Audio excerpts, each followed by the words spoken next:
Kita dilanjut ke studi kasus keempat.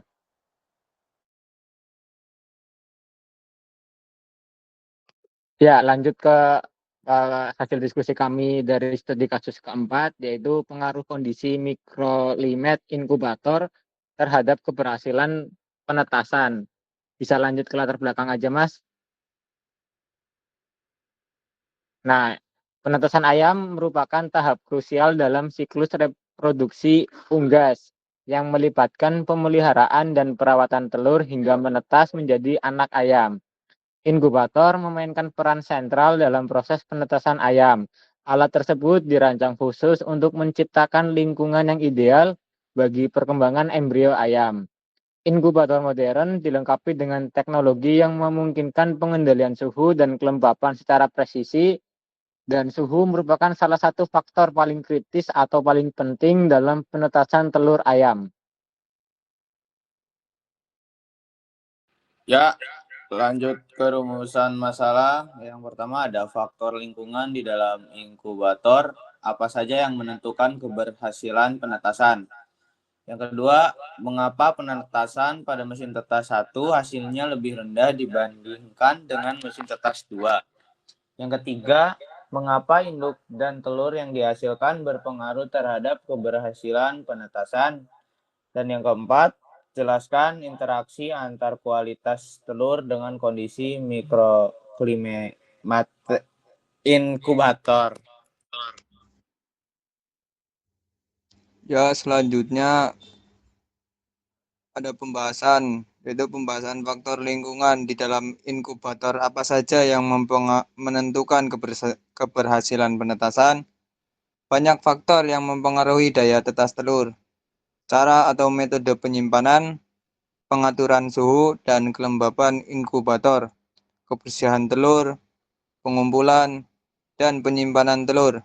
Suhu yang tepat dalam inkubator sangat penting untuk keberhasilan penetasan. Suhu yang terlalu tinggi atau terlalu rendah dapat mengganggu perkembangan embrio dan mengurangi daya tetas. Kelembapan dalam inkubator juga mempengaruhi keberhasilan penetasan. Kadar CO2 yang melebihi 1% dapat mengganggu daya tetas, sedangkan peningkatan kandungan O2 dapat meningkatkan daya tetas. Next, Mas.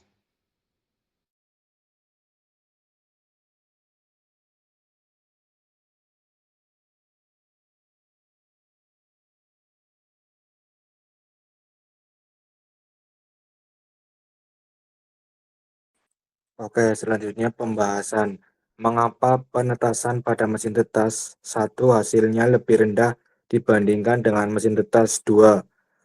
Ayam ras petelur terdiri dari 3 fase pemeliharaan, yaitu fase starter umur 1-6 minggu, fase grow umur 7-18 minggu, dan fase layer umur 18-80 minggu.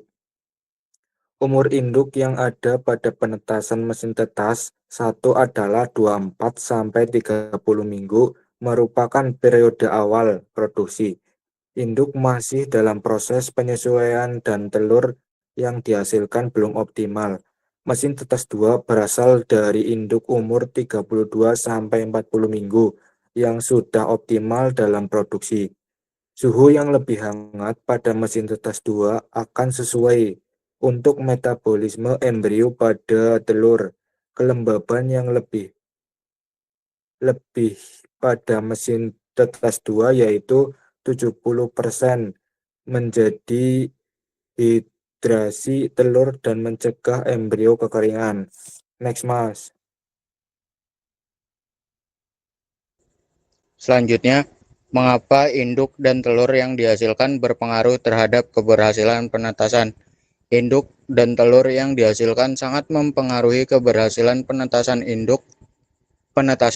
Induk muda umur 24-30 minggu menghasilkan telur dengan kualitas yang belum optimal, sehingga daya tetas lebih rendah, 85%.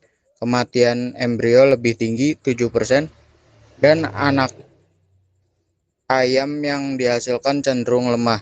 Sebaliknya, induk dewasa umur 32-40 minggu menghasilkan telur yang lebih berkualitas dengan daya tetas lebih tinggi 95%, kematian embrio lebih rendah 3%, dan anak ayam yang lebih sehat. Pengaturan mesin tetas juga berperan penting. Mesin tetas 1 untuk telur induk muda diatur pada suhu 36,5 derajat dan kelembapan 60%. Sedangkan mesin tetas 2 untuk telur induk dewasa pada suhu 37,5 derajat Celcius dan kelembapan 70%. Suhu dan kelembapan yang sesuai membantu meningkatkan perkembangan embrio dan keberhasilan penetasan. Ventilasi pada kedua mesin sama dan tidak menjadi faktor pembeda. Selanjutnya, jelaskan interaksi antara kualitas telur dengan kondisi mikroklimat inkubator. Interaksi antara kualitas telur dengan kondisi mikroklimat inkubator sangat berpengaruh terhadap keberhasilan penetasan. Suhu optimal inkubasi berkisar 37,5 sampai 38 derajat Celcius. Jika terlalu tinggi atau rendah akan menyebabkan kematian atau deformitas embrio. Kelembapan ideal antara 50% sampai 65% penting untuk mengatur penguapan air dari telur. Kekurangan atau kelebihan kelembapan dapat mengganggu perkembangan embrio. Ventilasi yang baik diperlukan untuk pertukaran gas yang efektif. Ventilasi buruk menyebabkan akumulasi CO2 dan kekurangan O2 yang berdampak negatif pada embrio. Selain itu, rotasi telur membantu mencegah adhesi embrio ke membran dan memastikan suhu merata. Telur yang tidak dirotasi berisiko mengalami malposisi dan pemecahan penetasan rendah. Dengan demikian, pengelolaan suhu, kelembaban, ventilasi, dan rotasi sangat penting untuk mendukung kualitas telur dan keberhasilan penetasan. Kesimpulan, faktor lingkungan di dalam inkubator yang menentukan keberhasilan penetasan telur unggas adalah suhu, kelembapan, sirkulasi udara, kadar CO2 dan O2, kebersihan alat penetas telur, kualitas air, serta posisi telur.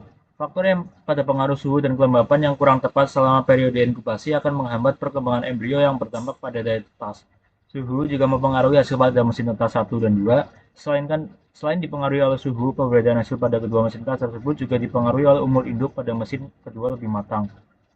Telur dari induk tua yang ditetaskan pada mesin tetas dengan setting yang optimal dengan suhu 37,5 derajat Celcius dan kelembapan 70% menghasilkan daya tetas yang lebih tinggi 95% dengan kematian embrio yang lebih rendah yaitu 3%.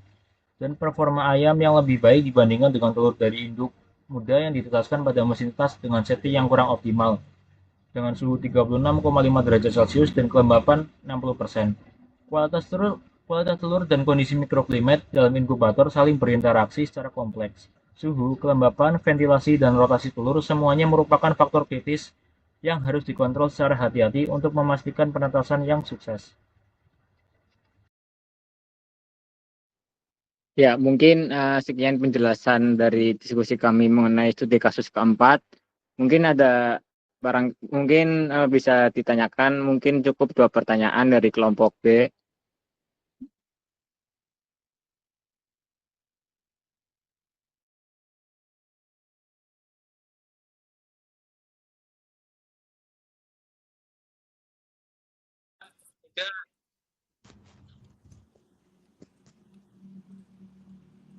Oke, Mbak Jingga bisa langsung ditanyakan aja pertanyaannya. Oke, aku mau tanya, gimana sih frekuensi pembukaan pintu inkubator itu berpengaruh signifikan terhadap stabilitas suhu dan kelembapan? Coba sebutin faktor-faktornya mungkin dalam proses penetasan suhu tersebut. Oke, terima kasih.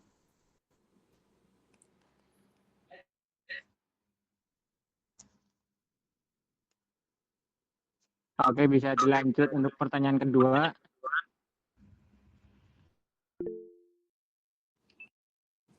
Izin Mas, tanya.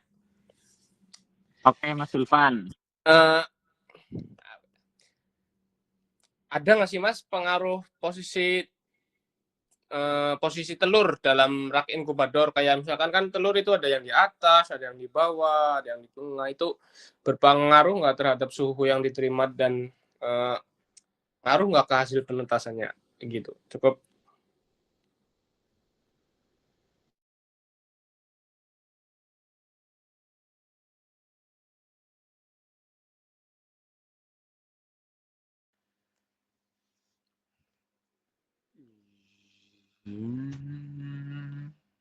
Ya, izin menjawab untuk pertanyaan Mas Zulfan terkait pengaruh posisi telur dalam rak inkubator. Kalau menurut saya itu tidak berpengaruh, Mas. Karena posisi telur dalam rak inkubator kan ada atas, tengah, bawah. Dan di mesinnya itu sudah dirancang otomatis sehingga tidak berpengaruh terhadap suhu yang diterima oleh telur. Dan juga maupun mempengaruhi hasil penetasan. Karena suhu dan kelembapan yang diterima telur di tiap posisi rak sudah merata sehingga presentase daya tetas dan daya hidup embrio serta parameter lainnya tidak berbeda yang signifikan antar posisi. Apakah bisa diterima, Mas? Nah, bisa, Mas, bisa. Terima kasih. Sama-sama.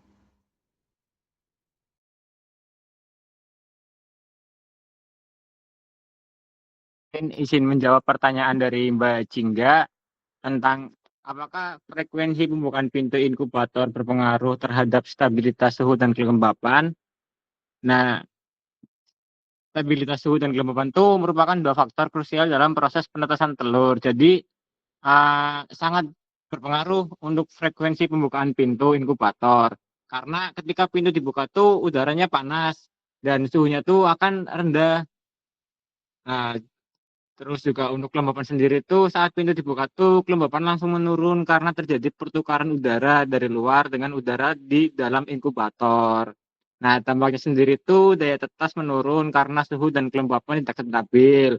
Embrio bisa menetas lebih lambat atau gagal menetas, serta jika ada embrio yang berhasil menetas, itu pun dalam kondisi lemah atau cacat. Gitu Mbak Jingga. Oke, Mas Gilang, makasih atas jawabannya. Ya, sama-sama. Mungkin sekian presentasi dari kelompok A tentang studi kasus 3 dan 4 yang dibarengi oleh pembahasan dari kelompok B. Kurang lebihnya mohon maaf. Wassalamualaikum warahmatullahi wabarakatuh. Waalaikumsalam warahmatullahi wabarakatuh. Waalaikumsalam warahmatullahi wabarakatuh.